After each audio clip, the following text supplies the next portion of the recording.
जय हिंद दोस्तों। मैं छवि श्रीवास्तव आज लेके आई हूँ लोगों की कुछ ऐसे सवाल जो कि जुड़े हैं 26 जनवरी के उस इंसिडेंट से जिसमें किसान अराजक हो गए। लोगों के सवालों के अनुसार पता नहीं वो किसान थे भी या नहीं थे, क्योंकि आखिर सबके मन में यही शंका है कि आखिर ऐसी क्या वजह हो गई कि जो किसान पिछले 70 दिनों से ज़्यादा उस शांतिपूर्वक उस प्रोटेस्ट पे बैठे थे, उन्हें अचानक से इतना वायलेंट होना पड़ा। इस मुद्दे पे डिस्कशन के लिए आज हमारे साथ जुड़े हुए हैं धर्मेंद्र यादव बबलू जी, जो कि राष्ट्रीय किसान मजदूर संगठन के जिला अध्यक्ष बाराबंकी से हैं। मैं आपका स्वागत करती हूँ। आज मैं आपसे ये चीज़ पूछना चाहती हूँ कि 26 जनवरी को जो किसान पिछले 70 दिनों से ज़्यादा दिल्ली की सीमाओं पे बैठे इतनी शांतिपूर्वक आंदोलन कर रहे थे, आखिर ऐसा अचानक से क्या हुआ कि 26 जनवरी को उन्हें लाल किला कूच करना पड़ा। चलिए वो अगर हम फिर भी मान लें कि वो ऑलरेडी हमारे प्लान के मुताबिक चल रहा था, मगर वो तो जैसे 70 दिनों से 73 दिनों से आंदोलन चल रहा था वैसे ही शांतिपूर्वक उस दिन 26 जनवरी को भी होना चाहिए था। मगर ऐसा क्या हुआ कि उन्हें इतना वायलेंट होना पड़ा? देखिए, सबसे पहले तो मैं आपको बताना चाहूँगा कि 26 जनवरी को जो हुआ दिल्ली में वो निंदनीय था। और हम और हमारा संगठन जब से ये प्रकरण हुआ है तब से हमारे राष्ट्रीय अध्यक्ष सरदार बीएम सिंह और हम सब लोग यही मांग कर रहे हैं कि उसमें जो भी दोषी थे, जो भी उस प्रकरण के आरोपी थे, उनको तत्काल सरकार गिरफ्तार करे और उनको कड़ी से कड़ी सजा दे। और जैसे कि आपने कहा कि ये किसान उग्र क्यों हुए, तो मैं आपको बताना चाहूँगा किसान उग्र नहीं हुए, क्योंकि जो किसान 65 दिन से वहाँ पे बैठा था, पिछले 65 दिन से ठंड में, जब देश में सबसे ज़्यादा दिल्ली का टेम्परेचर 2 डिग्री सेल्सियस था, तब वो किसान वहाँ पे बैठा था। 65 दिन अगर किसान उग्र नहीं हुआ है तो किसान उग्र नहीं हो सकते। अभी मैं आपको बताऊं कि क्योंकि आप समझ सकते हैं कि सरकार कहती कि 1 लाख ट्रैक्टर से ज़्यादा थे दिल्ली के अंदर, 1 लाख ट्रैक्टर से ज़्यादा थे और सरकार ने परमिशन दिया था कि 5 लोग एक ट्रैक्टर पर बैठ के आ सकते हैं। अब आप ये सोचिए कि 1 लाख ट्रैक्टर थे और 1 लाख ट्रैक्टर पे 5 आदमी अगर आप रख के चले तो 5 लाख आदमी हो गए।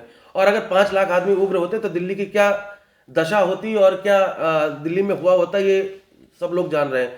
मैं आपको भरोसे के साथ कह सकता हूँ ये चीज़ कि जब किसान वहाँ से निकले, दिल्ली के अंदर घुसे, वहाँ पे ना किसी एक दुकान पे कोई लूट हुई, एक फूल तक नहीं तोड़ा गया। लेकिन सरकार की जो मंशा थी, सरकार शुरुआत से चाह रही थी, जब से आंदोलन शुरू हुआ सरकार तब से चाह रही थी कि इस आंदोलन को किसी तरह खत्म कराया जाए। तो सरकार की ये मंशा थी, सरकार ने जानबूझ के ये सब कुछ किया। क्योंकि जब हम सबसे पहली बात कि जब हमें कल निकलना है सुबह और रात में 12 बजे तक हमारे रूट क्लियर नहीं कराए गए थे। 12 बजे तक कोई पुलिस का अधिकारी या कोई सरकार का बड़ा अधिकारी आके ये नहीं बताया था कि आपको इस रूट पे, बस ये बता दिया गया इस रूट पे जाना है, लेकिन कहाँ से जाना है, कैसे जाना है, कुछ नहीं बताया गया था। रात में 12 बजे उस चीज़ को बताया गया। अब आप सोचिए, जहाँ पे लाखों लोग होते हैं वहाँ पे कई संगठन एक साथ, गाजीपुर बॉर्डर पे कई संगठन एक साथ थे, हमारा संगठन भी था और भी कई संगठन थे। जब जहाँ पे कई संगठन के लोग होते हैं, कई वहाँ पे राष्ट्रीय अध्यक्ष थे, तो उन लोगों पे अलग अलग लोगों का अलग अलग कंट्रोल था। तो भीड़ में ये होता है, मैं आपको बता रहा हूँ, भीड़ में ये होता है कि जैसे कुछ ट्रैक्टर आगे निकले तो उसके साथ सारे ट्रैक्टर, भाई लाइन जहाँ एक जाएगी आगे वाले, पीछे वाले वैसे जाएंगे। उसी में कुछ अराजक तत्व आ जाते हैं बीच में। मतलब जो आपके कहने अनुसार वो एक भेड़चाल चल रही थी जिसमें कुछ लोगों ने लीड किया और उनके पीछे बाकी पूरी लहर आ गई। बिल्कुल लेकिन सही। ये बात तो क्लियर है कि उस दिन लाल किले पे वो वायलेंस हुआ तो था, वहां पे तिरंगे के आगे वहां झंडा, दूसरा केसरी झंडा फहराया तो गया था। तो आपके कहने अनुसार क्या वो किसान थे ही नहीं? बिल्कुल नहीं, वो किसान कभी उग्र हो ही नहीं सकता। जो किसान पूरे देश को अन्न उगा के खिलाता है, जो पूरे देश का पेट भरता है, उससे ज्यादा सम्मान इस देश का कोई नहीं करता है। क्योंकि किसान बुरी स्थिति में भी रह के देश का साथ देता है, तो किसान कभी उग्र नहीं हो सकता। और वहां पे जो भी हुआ वो किसान नहीं थे। तभी तो हमारी ये मांग है सरकार से कि उनके पास, सरकार के पास वीडियो है, वहां पे सीसीटीवी कैमरा थे, वहां पे फुटेज आई है, तो सरकार पकड़े ना उन लोगों को। सरकार के पास सारी एजेंसियां हैं, आईबी है, सारी एजेंसियां सरकार के पास है, तो सरकार अपनी एजेंसियों को लगाए, उन लोगों को उठाए और उनको कड़ी से कड़ी सजा दे। मगर सरकार का तो यही कहना है कि वो जो थे वो किसान थे और वो वही किसान थे जो पिछले इतने दिनों से, इतने महीनों से हमारी देश की राजधानी की सीमाओं पर बैठ के धरना दे रहे थे। सरकार सजा देना, जेल भेजे सबको, सरकार के पास तो सब कुछ है ना, फुटेज है, सीसीटीवी फुटेज है, सब कुछ है, तो सरकार पकड़े ना उन लोगों को, क्यों नहीं पकड़ रही सरकार? मगर सीसीटीवी फुटेज के अकॉर्डिंग और कितने वहां पे मीडिया कर्मी थे उनके इंटरव्यूज के अकॉर्डिंग तो बहुत सारे ऐसे लोग मिले हैं जो सच में वही किसान थे जो वहां बैठे प्रोटेस्ट कर रहे थे। देखिए, ये सच है कि किसान दिल्ली गए थे, दिल्ली गए थे, तो जब हम दिल्ली गए थे तो हम वहां होंगे, ये तय है। और लेकिन जो लाल किले पे जो हुआ, लाल किले पे जो निशान साहब का झंडा फहराया गया, वो किसानों ने नहीं किया।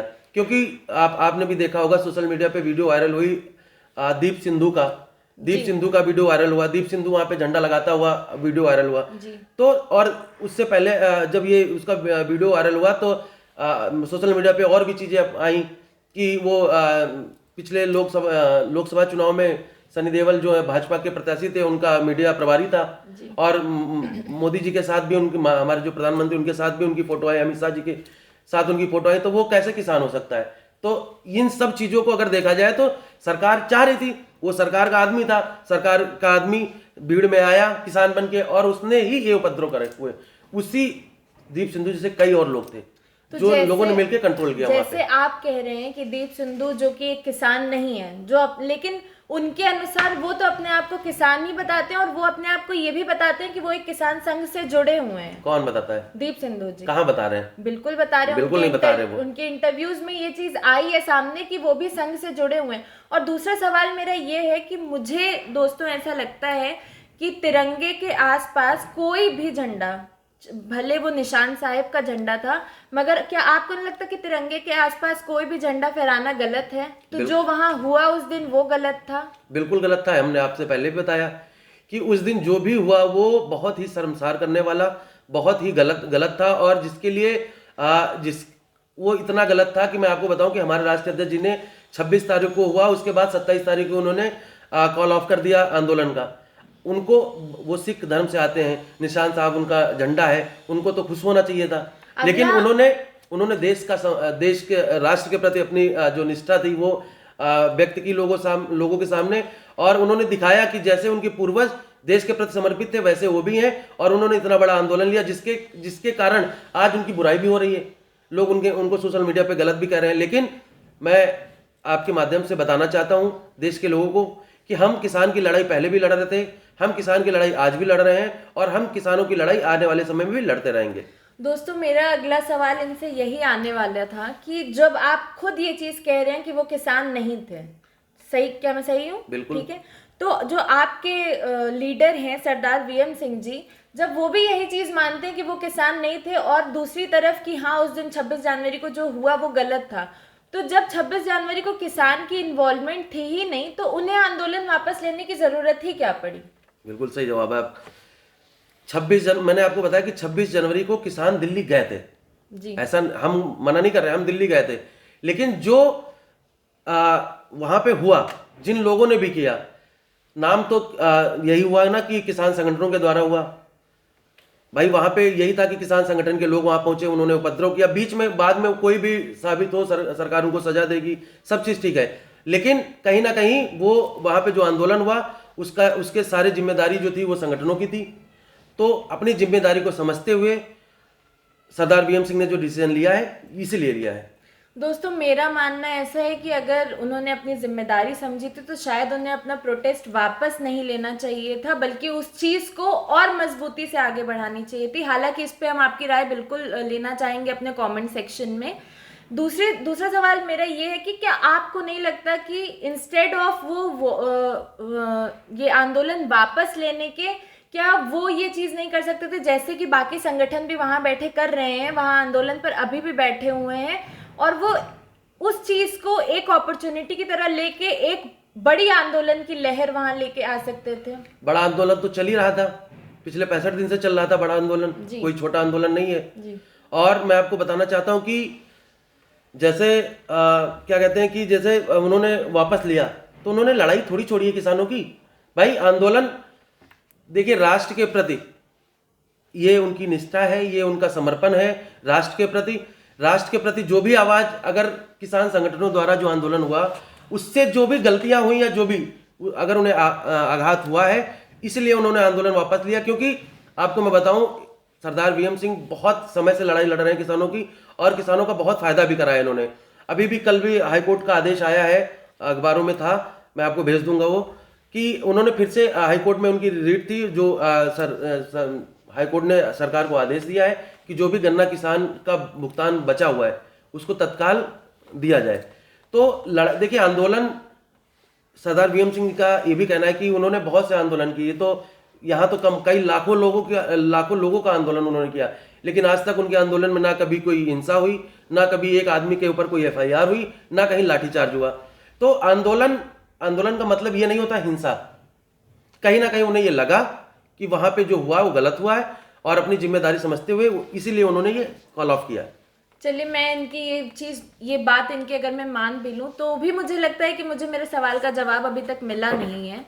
कि मेरा पूछना ये है कि जब आप खुद ये चीज़ कह रहे हैं कि 26 जनवरी को जो भी हुआ वो उसमें किसान थे ही नहीं, तो जब उसमें किसानों की इन्वॉल्वमेंट ही नहीं थी, तो ऐसी आपके लीडर को या आपके संगठन को, not blaming particularly him, but आपके पूरे संगठन को क्या ज़रूरत पड़ गई कि जिसमें किसान की इन्वॉल्वमेंट ही नहीं थी, जब वो अपनी जगह बिल्कुल सही थे, जब नींव इतनी मजबूत थी, तो उस आंदोलन को वापस क्यों लिया?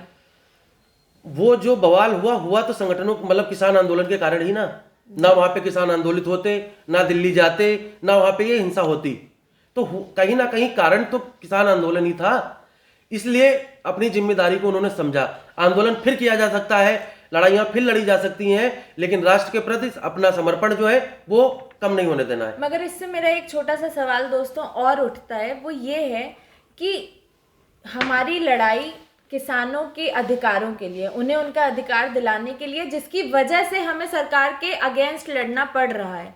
तो क्या आपको नहीं लगता कि जो इतने महीनों से हम इतनी स्ट्रॉन्ग, इतनी मजबूत नींव को लेकर वहाँ अपने सोच को, अपने इरादे को पक्का करके बैठे हैं, ये आंदोलन वापस लेने से एक बहुत गलत मैसेज उस सरकार के सामने जाता है कि वो एक चीज़ वो शो करता है कि हाँ, अब कहीं ना कहीं अलगाव आ गया है। अलगाव तो पहले से था भाई, संगठनों में अलगाव पहले से था। मैं आपको बता देना चाहता हूं कि ये इस आंदोलन की जो कॉल थी वो अखिल भारतीय किसान संघर्ष समन्वय समिति की थी।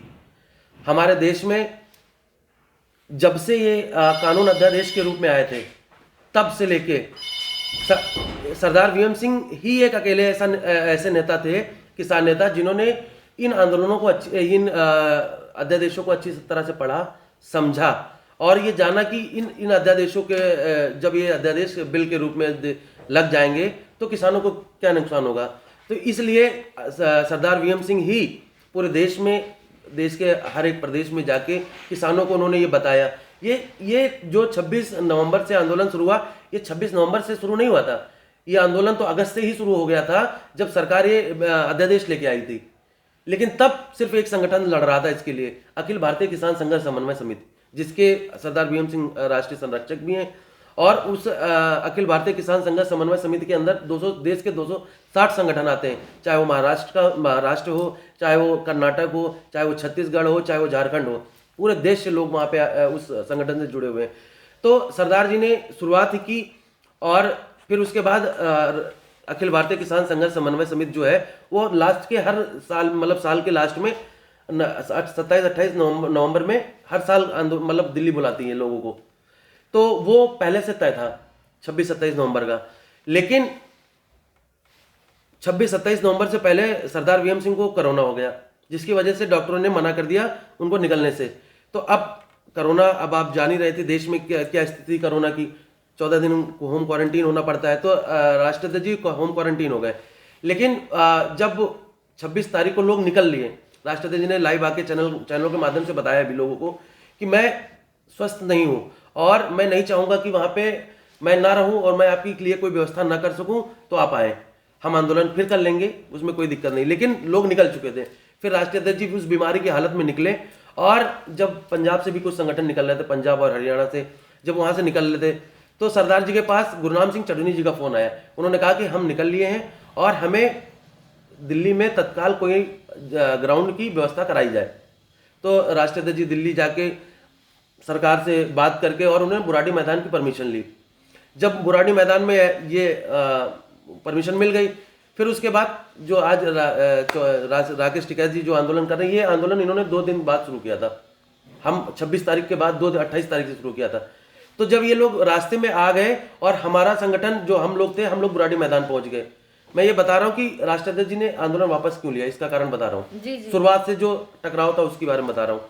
लेकिन मैं बस एक चीज़ यहाँ अपने व्यूअर्स को क्लियर करना चाहती हूँ कि हम जो यहाँ पे सिर्फ एक संगठन की बात कर रहे हैं, तो शायद इसलिए आपको सिर्फ एक संगठन के व्यू मिल पा रहे हो।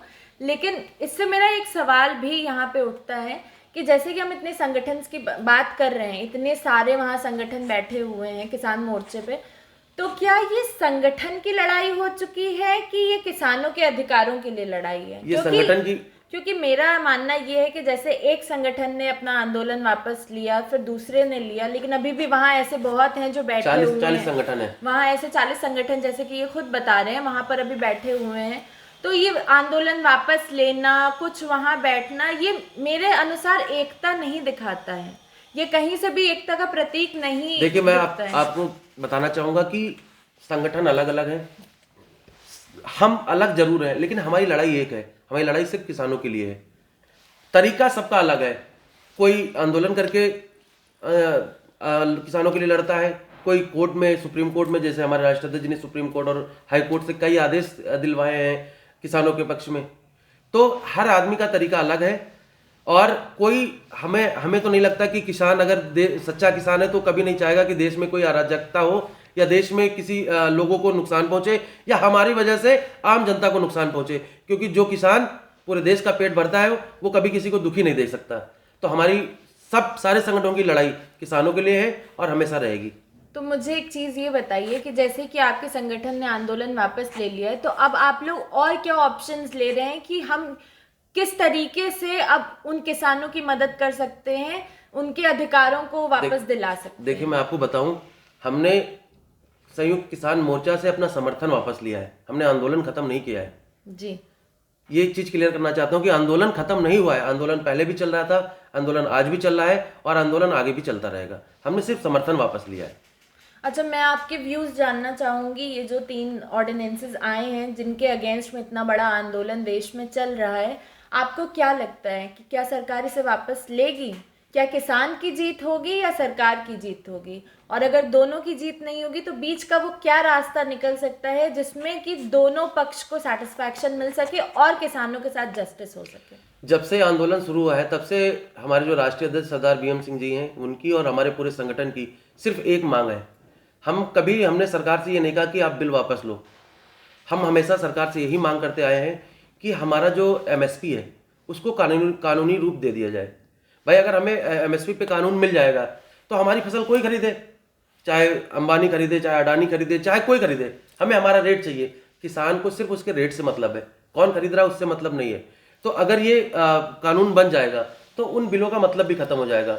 जैसे उसमें एक अध्यादेश में 1 नेशन 1 मार्केट, सरकार कह रही है कि हमने बाजार खोल दिए देश के। आप एक बात बताइए, अगर हम प्रॉपरली अपने बाराबंकी जिले की बात करें तो आपसे बताना चाहूँ कि हमारे जिले में ऐसा कोई किसान नहीं है जिसके पास 150-200 बीघा जमीन हो।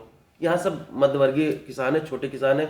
आप एक चीज बताइए, अगर हमारे पास 100 कुंटल धान हो रहा है, 100 कुंटल धान लेके मैं कानपुर बेचने जाऊंगा क्या? भाई, हमारा जितना किराया लग जाएगा, हमें प्रॉफिट ही नहीं होगा।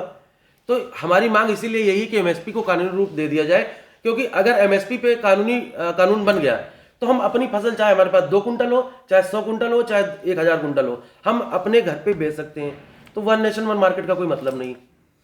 जैसे उसमें है कॉन्ट्रैक्ट फार्मिंग जी। कॉन्ट्रैक्ट फार्मिंग में ये है कि कंपनियां आएंगी, हमसे कॉन्ट्रैक्ट करेंगी और हम उनको अपना अनाज दे देंगे। भाई, वो हमें अपने हिसाब से खेती कराएंगी जी, कॉन्ट्रैक्ट बेसिस पे। हाँ, कॉन्ट्रैक्ट बेसिस पे हमसे खेती कराएंगी और हम उनके द्वारा जो वो कहेंगे वो हम पैदा करेंगे और वो हम दे देंगे। तो कहीं ना कहीं किसानों को लगता है और हमें भी लगता है और पूरे देश को ये लगता है कि अगर आपका किसी से कॉन्ट्रैक्ट हो गया तो आप एक बंधुआ मजदूर हो जाएंगे अपने खेत में। इसका कारण मैं आपको बता रहा हूँ, ना आप अपने मन की उसमें खाद डाल सकते हैं, ना आप अपने मन का फसल बो सकते हैं। भाई, जो कंपनी कहेगी, कंपनी को अगर गन्ना चाहिए तो हम गन्ना ही देंगे ना उसको, हम धान तो दे नहीं सकते।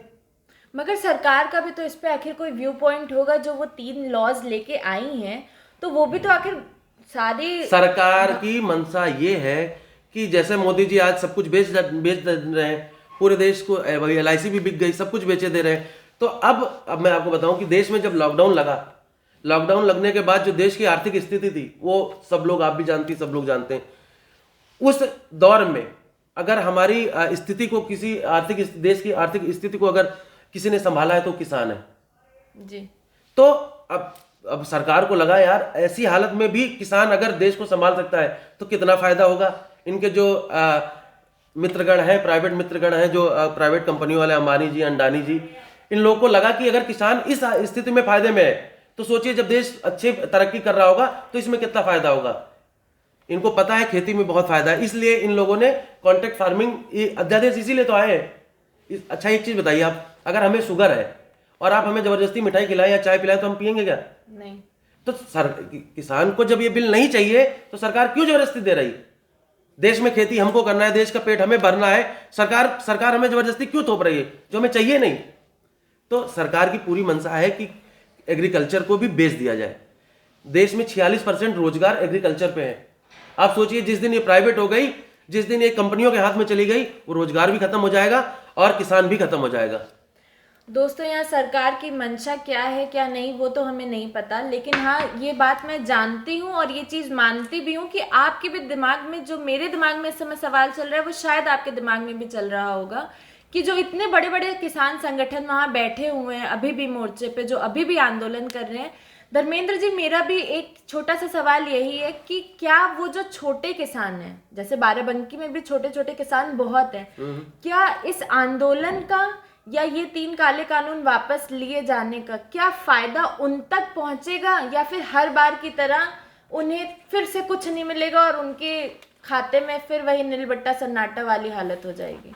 देखिए ये जो 3 बिल आए हैं, ये बिल अगर नहीं पास होते, अगर ये बिल खत्म कर दिए जाते हैं और एमएसपी पे कानून बना दिया जाता है तो चाहे वो छोटे से छोटे और बड़े से बड़े किसान को फायदा होगा। क्योंकि जब हम भाई अभी स्थिति मैं आपको बता रहा हूँ, अभी 1868 रुपया धान का रेट है, लेकिन आप बाराबंकी में किसी भी क्रय केंद्र पे चले जाइए, अब तो सब बंद हो गए। इससे पहले 200 300 ट्रालियां एक महीना धान, हम 3 महीना मेहनत करके फसल उगाएं, उसके बाद हम उसको बेच भी ना पाए, फिर क्या मतलब है? हम 3 महीना एक महीना 1.5 महीना क्रय केंद्र पे खड़े रहें, उसके बाद जरूरी नहीं कि वो बिके ही। अगर हमें हमारा एमएसपी है 1868 रुपया, अगर वो हमें उसका कानून बन गया और वो हमें आसानी से मिल गया तो इसमें फायदा तो हमें नहीं लग रहा किसी भी किसान का नुकसान है। इससे हर एक छोटे से लेके बड़े किसान को फायदा है अगर एमएसपी पे कानून बन जाए तो। मतलब इनकी डिमांड वो 3 कानून वापस लिए जाएं या ना लिए जाएं उससे रिलेटेड नहीं है, इनकी डिमांड है रिलेटेड कि जो एमएसपी है उसे लीगलाइज कर दिया जाए। लेकिन धर्मेंद्र जी, जहाँ तक मैं जानती हूँ और जितना कि मेरी रिसर्च कहती है, देश में शायद 3 से 4% किसान ही ऐसे हैं जिन्हें एमएसपी के बारे में पता भी है। ऐसा कुछ भी नहीं है, ये सरकार की भी जिम्मेदारी बनती है कि सरकार लोगों तक ब्लॉक स्तर पे, ग्राम पंचायत स्तर पे कैंप लगवाए, लोगों को जानकारी दे। तो हर आदमी को ये पता है कि वो भाई आप एक चीज बताइए, इस देश में एक सुई बनाने वाले से लेके हेलीकॉप्टर बनाने वाले तक को ये अधिकार है कि अपने द्वारा बनाए हुए सामान का रेट स्वयं तय कर सके। तो किसान को ये अधिकार क्यों नहीं है कि वो अपने द्वारा उपजाई हुई फसल का रेट वो स्वयं तय कर सके? हम नहीं मांग रहे अधिकार ये, लेकिन जो सरकार दे रही है अपनी तरफ से, कम से कम उसको तो सुनिश्चित किया जाए, उसको तो कानून दिया जाए ताकि भाई हर समय सामान पे, अभी आप माचिस लेने जाए तो उस पर एमआरपी पड़ी होती, हम तो एमएसपी मांग रहे हैं जो सरकार हमें दे रही है बना के। अगर सरकार उस पर भी नहीं खरीदेगी तो ये तो अन्याय है ना किसानों के साथ। देखिए दोस्तों, जहाँ तक मैं समझ पा रही हूँ शायद इनकी डिमांड जेन्युइन हो सकती है, शायद नहीं, वो आप हमें अपने व्यूज़ बताइएगा हमारे कमेंट सेक्शन में। लेकिन जाते जाते मैं धर्मेंद्र जी आपसे एक आखिरी सवाल पूछना चाहती हूँ कि अभी जो दिल्ली की सीमाओं पर और दिल्ली में चल रहा है आंदोलन, आपको क्या लगता है ये आगे क्या मोड़ लेगा और आगे अब कौन सी नई पिक्चर आने वाली है? जैसे कि आज सुबह की हेडलाइंस में था कि टिकैत जी ने वहाँ पे बैठे ये चीज़ बोली है कि हम कम से कम 2 अक्टूबर तक तो बैठेंगे ही बैठेंगे, अगर सरकार नहीं मानी और हमारी किस्मत में रहा तो हम गांधी जयंती वहीं मना कर जाएंगे। तो आपको क्या लगता है अब आगे कौन सी नई पिक्चर आने वाली है? क्या किसान इस चीज़ में, इस आंदोलन में जीतेंगे या सरकार उन्हें अपनी शर्तों को मनवाने में सक्सेसफुल होगी? देखिए, हम किसान हैं, हम कोई डायरेक्टर तो है नहीं, ना हम कोई स्क्रिप्ट लिखते हैं कि आगे क्या पिक्चर होने वाली है। हम तो अपनी स्थिति से, हमारे देश में जो किसानों पे जो इस समय दिक्कतें हैं, हम उससे जूझ रहे हैं। तो हम देखिए, कुल मिला के बात ये है कि हम मजबूर हैं अपने अधिकारों के लिए लड़ने के लिए। अगर सरकार हमारे अधिकारों को हमें दे दे तो हमें लड़ने की जरूरत नहीं है। हम कोई भी नहीं चाहता कि अपने घर से दूर रहे, अपनी खेती से दूर रहे और वहाँ ठंड में खुले आसमान के नीचे पड़ा रहे। तो सरकार को ये समझना चाहिए। मैं आपके माध्यम से सरकार तक ये बात पहुंचाना चाहता हूं कि सरकार इस चीज को समझे, किसानों के दर्द को समझे। मोदी जी, आपने वादा तो बहुत किया था कि हम आएंगे तो C2 50+ देंगे, आप किसानों की आय 2022 में दोगुनी कर देंगे। माननीय प्रधानमंत्री जी, मैं आपको बताना चाहता हूं कि देश का किसान आत्महत्या करने पे मजबूर है। क्यों? इसी देश में एक अंबानी जैसा एक आदमी पिछले 6-7 सालों में अपनी आय को 2 गुना 6,000 करोड़ से 12,000 करोड़ पहुंचा दे रहा है और एक किसान आत्महत्या करने पे मजबूर है। तो कहीं ना कहीं संसाधनों की कमी है। अगर वो संसाधन, वो सुविधाएं किसानों को मिले तो किसान भी आगे बढ़ेंगे और अपनी आत्महत्या नहीं करेंगे। खैर दोस्तों, यहाँ पर पिक्चर शब्द यूज करने से मेरा सिर्फ एकलौता सेंस ये था कि सीन इतना ड्रामेटिक हो चुका है, जैसे कि आप लोग भी देख रहे होंगे। मैं यहाँ किसी का पक्ष या किसी के विपक्ष में नहीं हूँ। मुझे खुद ये चीज़ जाननी है और ये चीज़ समझनी है कि सरकार को या किसानों को एक दूसरे की बातें क्यों नहीं समझ में आ रही हैं। इतने राउंड्स हुए हैं बातों की, इतनी मीटिंग्स हुई हैं, उसके बावजूद आज तक नतीजा कुछ भी नहीं निकला है। और हमें आखिर में देखने को क्या मिलता है? 26 जनवरी जैसे इंसिडेंट, जो मैं नहीं चाहूँगी, या मुझे लगता है देश का कोई भी इंसान ये नहीं चाहेगा कि ऐसे इंसिडेंट्स हों, या हमारे तिरंगे की, या हमारे लाल किले की, या हमारे देश की कहीं पे भी इंसल्ट हो। लेकिन अब आगे देखते हैं कि ये किसान मोर्चा आगे किस मोड़ तक पहुंचता है। हमारी आशा यही रहेगी कि दोनों पक्ष एक दूसरे से बात करें, सरकार और किसान, और जैसे नेगोशिएट हो सकता है जो बेस्ट पॉसिबल रिजल्ट हो वो मिले। मेरा तो ये मेरी आग्रह है किसानों से, और ये मेरी आग्रह है सरकार से कि जितने पीसफुली ये सारी चीज़ें हो सकती हैं उतनी पीसफुली उसको करें। और सरकार अगर किसानों को समझ सकती है, क्योंकि सबसे बड़ी चीज़ ये है कि ना देश का किसान कल खुश था, ना आज खुश है, और मुझे नहीं पता आगे रहेगा कि नहीं रहेगा। देखते हैं आगे ये चीज़, ये लहर कहाँ पहुँचती है। हमारे साथ बने रहिएगा डेमोक्रेटिक 365 पे। तब तक के लिए धन्यवाद।